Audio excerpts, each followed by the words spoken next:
capítulo 1, versículo 8.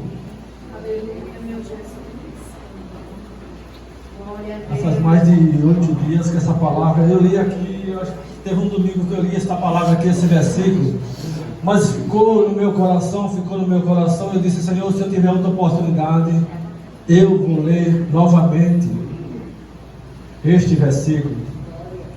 Jó capítulo 1, versículo 8, diz assim: E disse o Senhor a Satanás: Observaste tu a meu servo Jó, porque ninguém há na terra semelhante a ele, homem sincero e reto e temente a Deus e desviando-se do mal. Podem sentar em nome de Jesus. Estou feliz, como eu falei, por esta oportunidade, por esta noite, por tudo que já ouvimos, por tudo que já foi liberado do céu para nós nesta noite. Nós só temos que agradecer. Mas como foi nos dado a oportunidade, e nós nunca devemos dizer não. Nunca nós devemos dizer não, eu não posso hoje não. Mas nós devemos aproveitar a oportunidade, porque essa pode ser minha última oportunidade aqui na terra. Então eu quero aproveitar do jeito que o Senhor já colocou no meu coração.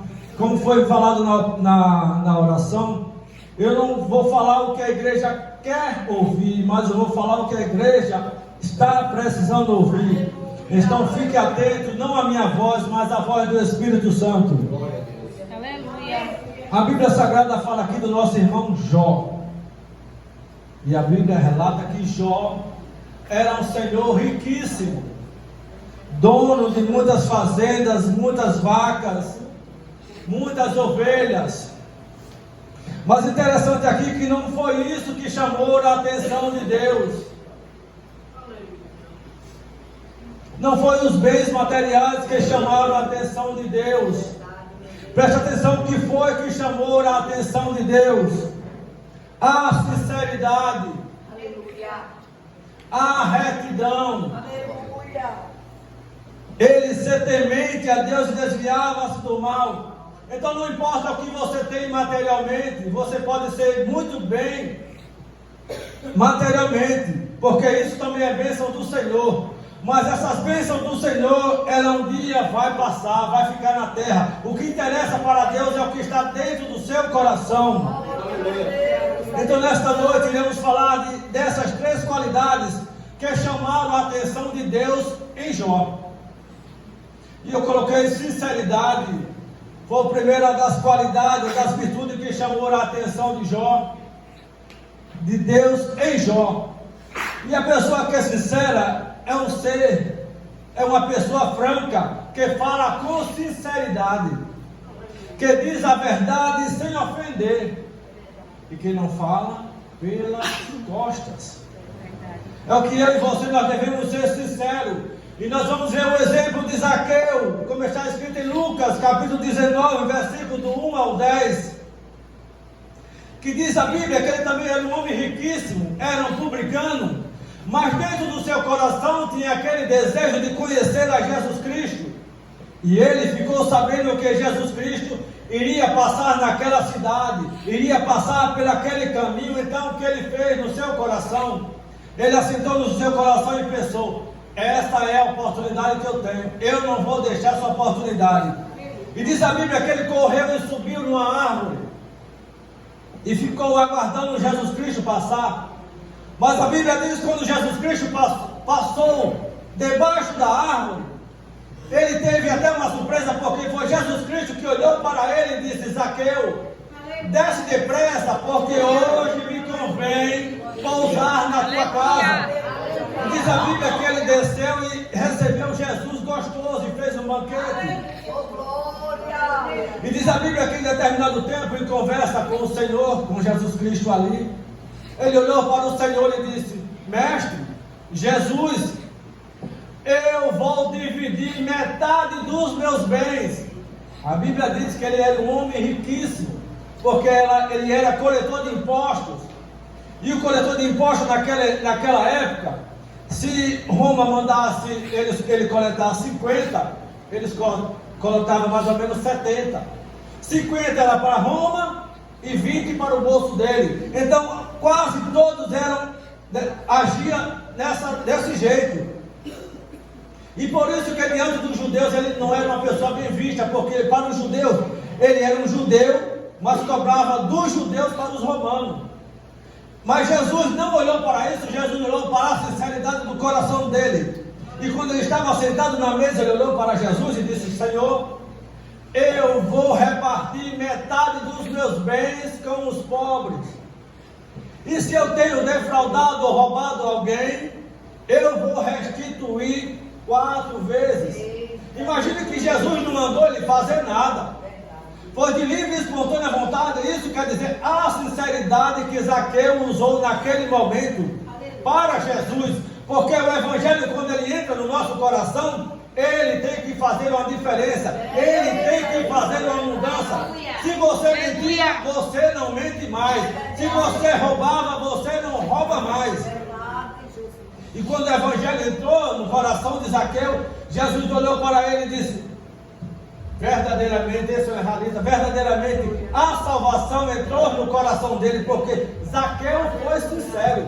E Jesus nem lhe perguntou: olha, Zaqueu, você é publicano, você recolhe imposto, então de agora em diante, você, para ser meu discípulo, você tem que restituir. Não. Foi espontaneamente, ele usou de sinceridade, porque Jesus Cristo, quando está na nossa vida, algo importante tem de acontecer. E vemos também a história do filho pródigo em Lucas, capítulo 15, versículo do 11 ao 32, que aquele filho pródigo chegou para o pai e disse: pai, eu quero uma parte da minha herança. E naquele contexto seria terrível para um judeu pedir herança para seu pai. Queria dizer que ele não importava, para ele não tinha a mínima importância se o pai estava vivo ou não. E o pai falou: tudo bem, recolheu a parte dele e deu para ele. E a Bíblia diz que passados uns dias ele foi embora para outro país e lá viveu uma vida dissoluta, gastou o que tinha, aproveitou a vida, entre aspas. Mas chegou um tempo de grande fome naquele país e ele procurava emprego, mas ninguém não tinha, a situação estava difícil. E só sobrou para ele tomar conta de porcos. Imagine para vocês que porcos até hoje é imundo para os judeus.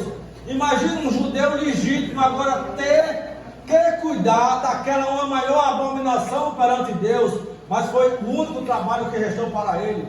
E ele teve que ir. E diz a Bíblia que por muitas vezes ele desejou no seu coração comer aquelas comidas dos porcos e ninguém deu. Mas ele caiu em si e disse: na casa de meu pai, até os trabalhadores, os servos, vivem muito bem, melhor do que eu. Então eu vou voltar para meu pai e vou dizer que meu pai, eu pequei contra ti perante os céus e não sou digno de ser teu filho, mas me considera pelo menos como um empregado.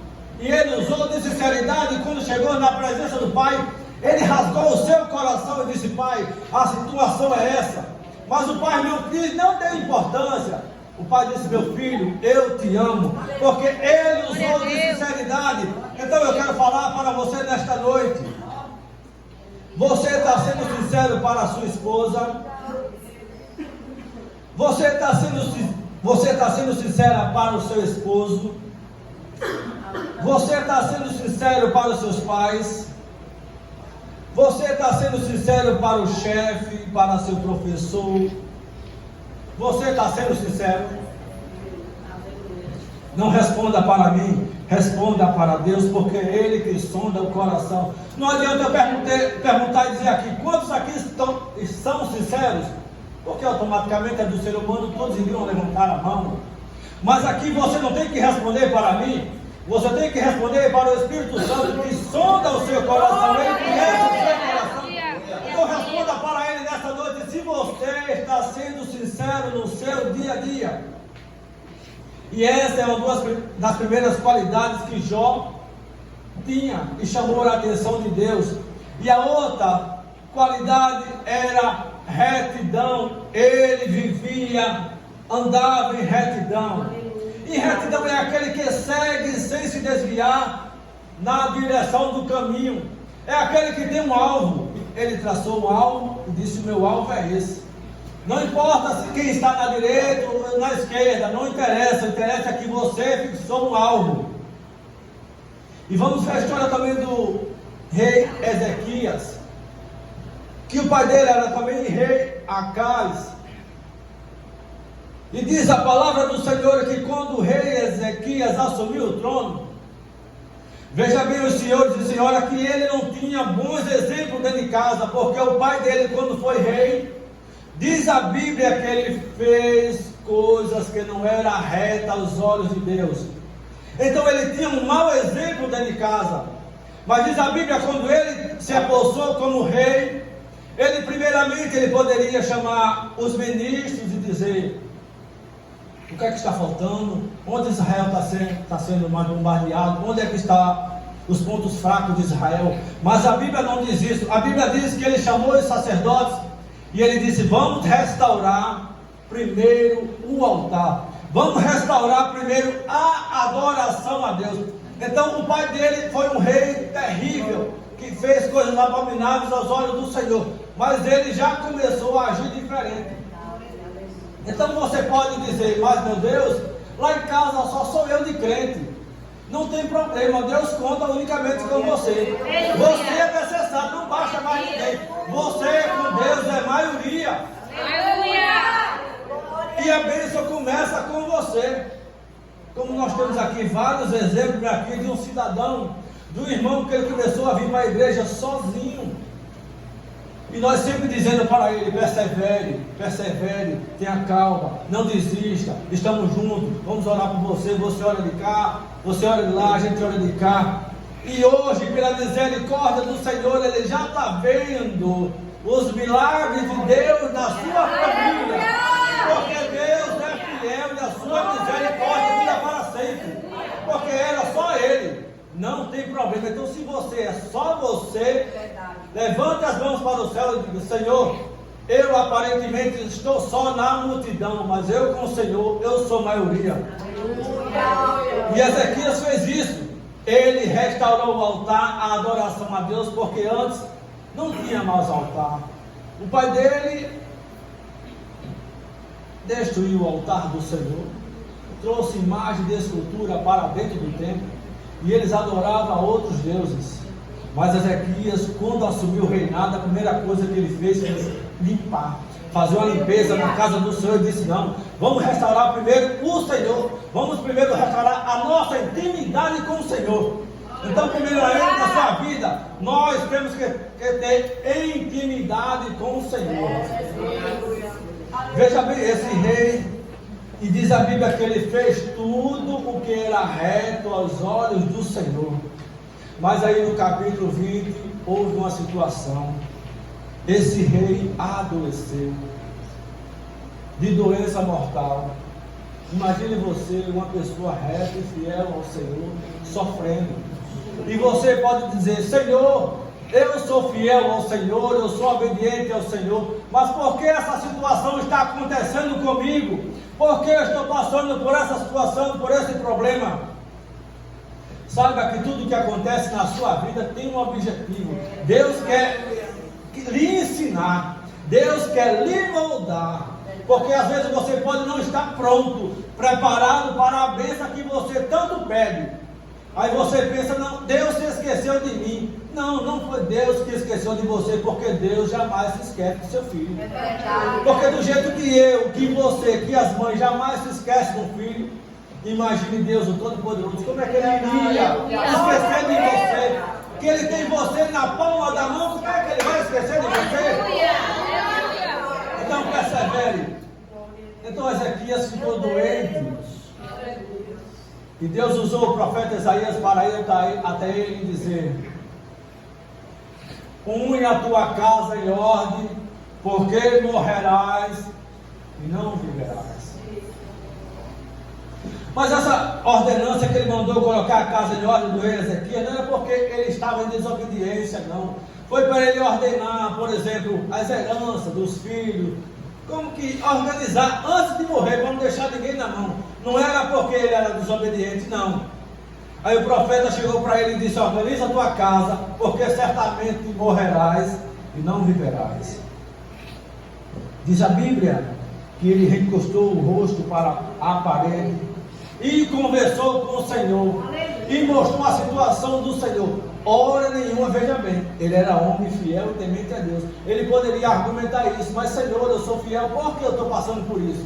Senhor, eu restaurei o teu altar, e por quê? Estão entendendo? Mas ele, hora nenhuma, ele reclamou. Ele só falou: Senhor, eu estou na tua presença, eu fiz o que o Senhor quis, eu fiz o que o Senhor me mandou. E diz a Bíblia que ele chorou amargamente.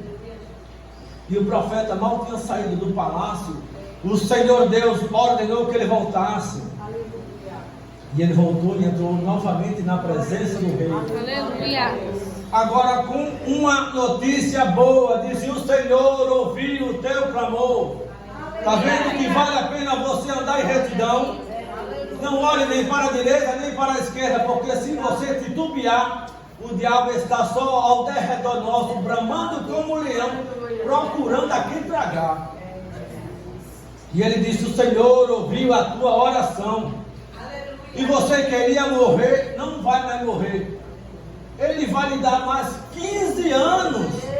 Veja bem o Deus de abundância que você serve. Então não desista dos seus projetos, não desista dos seus sonhos, mas permaneça firme em retidão com o Senhor, porque no tempo. Agora veja bem, é no tempo de Deus, porque muitas vezes a gente pede uma bênção do Senhor hoje, agora, e quer quando nós chegarmos em casa já tenha acontecido. Pode acontecer, claro que Ele é o Deus Todo-Poderoso, mas também é no tempo dele. É como eu falei, você, eu, às vezes nós não estamos preparados, e Deus não quer nos perder. Talvez aquela bênção que você peça agora possa levar você a mau caminho depois. E Deus vê o futuro, e Ele não quer que você se perca, então Ele quer que você amadureça, Ele quer que você aprenda, Ele quer que você o busque mais, porque sinceramente, irmãos, o deserto, a carne não gosta do deserto, mas para o Espírito é um dos melhores lugares para o crente. Falo sem demagogia. E quem passou e quem passa sabe, porque no deserto é ruim, é terrível, mas lá a nossa comunhão com Jesus Cristo fica tremenda. Coisas que você nunca sonhou em aparecer, em gozar, em sentir. No deserto tem essa peculiaridade. Então, ainda que você esteja no deserto, agradeça, porque Deus está te ensinando. E nunca na Bíblia tem dizendo que deserto mata a crente. Deserto mata murmuradores. Porque no deserto, os israelitas morreram no deserto. Você poderia perguntar para mim: irmão, mas na Bíblia está dizendo que morreram muitos crentes no deserto. Verdade. Mas veja bem qual foram os crentes, veja bem qual foram os israelitas que morreram no deserto. Foram aqueles que murmuraram, foram aqueles que reclamaram, mas aqueles que obedeceram receberam a vitória. Então não murmure. Se a sua bênção está demorando, por favor, não reclame, agradeça, porque o melhor de Deus ainda está por vir para a tua vida. Aleluia. E esta é a segunda qualidade que Deus viu em Jó e chamou a atenção. E a terceira qualidade é o temor. Veja bem, temor não é medo. Temor é o sentimento profundo. É o sentimento de profundo respeito e obediência. Deus jamais quer que você tenha medo dele. Não, eu não vou fazer isso porque Deus pode me castigar. Eu não vou por esse caminho porque eu posso. Deus pode fazer isso com você. Não, Deus não quer agir na minha e na sua vida assim. Não. Deus não quer que você tenha medo. Eu não vou fazer isso porque Deus vai me castigar. Ele quer que você o respeite. Eu não vou fazer isso porque se eu fizer, eu vou entristecer o Espírito Santo de Deus. Você tem que pensar assim, eu tenho que pensar assim. Eu posso fazer isso, mas eu não vou fazer. Porque se eu fizer, eu vou entristecer meu amigo. E eu não quero entristecer meu amigo. E vemos agora o exemplo de José. José, como os irmãos sabem, foi vendido como escravo para o Egito. Seus irmãos colocaram numa cisterna queriam matar, e depois iam passando uma caravana que ia para o Egito, aí disseram, não, vamos vender ele, porque pelo menos a culpa é menos dos nossos ombros, vamos vender ele. E venderam ele por 200 moedas de prata. E José foi vendido como escravo. E chegou ao Egito. E chegando ao Egito, Deus tocou no coração de Potifar, chefe da guarda de Faraó. Veja como Deus trabalha. Às vezes você está sofrendo, não está entendendo agora, mas veja o trabalhar de Deus como foi na vida de José e pode ser também na sua. E ele foi vendido como escravo, e o Potifar olhou para ele, se agradou dele e disse, vou comprá-lo.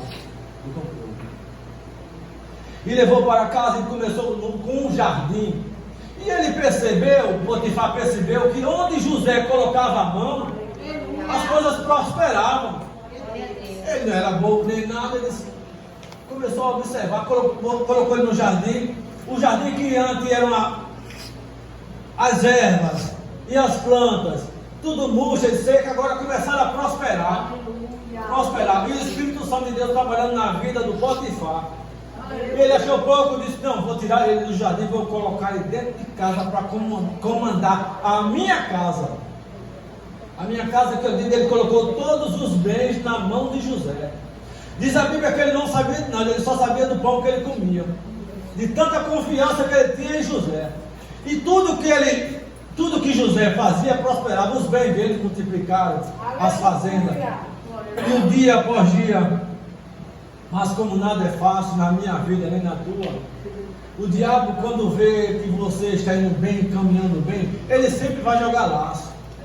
Ele não conseguiu hoje, mas com certeza amanhã ele vai tentar novamente. Ele jogou hoje, não deu certo, aí você resistiu, aí amanhã ele vem de novo. Então, eu e você, nós temos que ficar sempre alertas, sempre vigilantes, ligados, 24 horas ligados. Uma coisa que vier, você observa bem e vê se o Espírito de Deus está no negócio. Ore, peça confirmação, não entre de bolo não, preste atenção, seja esperto, peça orientação a Deus. Senhor, é da sua vontade, Senhor, o Senhor está no negócio, seja vigilante. E as coisas na casa de Potifar começou a prosperar. E um certo dia, a esposa de Faraó o assediou. E ele conversou com ela e disse, não é justo. Eu mando aqui tudo, aqui na fazenda do Potifar, na casa, eu mando em tudo, menos na senhora. Ele não me deu autoridade nenhuma para ter nenhuma relação com a senhora, nenhuma aproximação com a senhora. Como é que eu iria fazer isso? Como é que eu iria pecar? Preste atenção nisso aí. A mulher o assediou, ele chamou a mulher e disse, como é que eu poderia fazer isso? O Potifar me considera, confia em mim, e como é que eu vou traí-lo com a senhora? Aí ele poderia dizer, como é que eu vou trair a confiança dele? Mas ele nesta hora não pensou em Potifar, preste atenção. Ele disse, como é que eu, porventura, poderia pecar contra o meu Deus? Ele poderia dizer, não, eu não posso fazer isso contra o meu senhor Potifar. Não, mas porque ele sabia que acima dele tem um Deus que tudo vê. Por quê? Porque ele andava em retidão. E como nós sabemos que essa não foi a primeira vez, e ela ficou sempre querendo persuadir, sempre insistindo. E tem uma certa ocasião que não tinha nenhum servo em casa. A mulher estava só. E ele chegou, e aí a mulher tentou seduzi-lo, tentou agarrá-lo à força. Mas ele, pela misericórdia do Senhor, escapou e ficou com ele só as roupas, só as túnicas. Mas ele fugiu. Ele pensou, minhas roupas podem ficar, mas minha integridade, a minha comunhão com o Senhor está intacta. Então não importa se nessa vida você tenha que perder alguma coisa, mas o que você está perdendo é para a glória de Deus. Amém. É assim que Deus quer. Não importa se você possa perder bens, mas que o nome do Senhor seja glorificado. E ela vendo que aquilo não deu certo, então ela mentiu. levantou uma calúnia contra José e por causa daquela calúnia, o José foi parar na prisão. Mas como Deus era com ele, ele andava em retidão, não importava onde ele estava. É como eu e você, não importa onde você está. Aí você pode dizer, mas meu Deus, como é que eu vou ser abençoado neste mundo? Eu estou trabalhando numa casa que todo mundo é incrédulo, é ímpio, não acredita em Deus. E o que é que tem? Meu Deus, eu estou trabalhando numa casa que todo mundo é feiticeiro. E o que é que tem? Maior é o que está com você. Você é luz. Talvez Deus lhe colocou naquele lugar para, através do seu testemunho, resgatar aquela família. Como ele fez com aquela criancinha que foi levada cativo por Naamã. E aquela criancinha, aquela menina adolescente foi levada como cativa por Naamã. E ela lá estava servindo de empregada da esposa de Naamã. E ela soube que Naamã estava doente de lepra. E ela poderia, porque ela vivia como escrava. E sabia que foi Naamã que levou ela para lá. Ela poderia dizer, problema dele, eu quero que ele morra. Mas quem tem o Espírito de Deus no coração pensa diferente. Então não importa onde você está, não importa a situação que você está passando, Deus colocou você naquele lugar para você brilhar como luz. Então não seja um covarde. Use as armas que Deus te deu. Porque essas armas e essa missão que Deus te deu naquele lugar, Ele vai te cobrar. Se você for desobediente, Ele vai te cobrar. Então não importa o que aconteça com você, não importa as consequências que você vai sofrer, o importante é que o nome de Jesus Cristo seja glorificado na sua vida. Então nesta noite que nós viemos aprender com Jó e com esses personagens bíblicos que nós falamos aqui, o importante da nossa vida, aconteça o que acontecer, eu e você, nós temos que ter uma mente fértil para Jesus Cristo.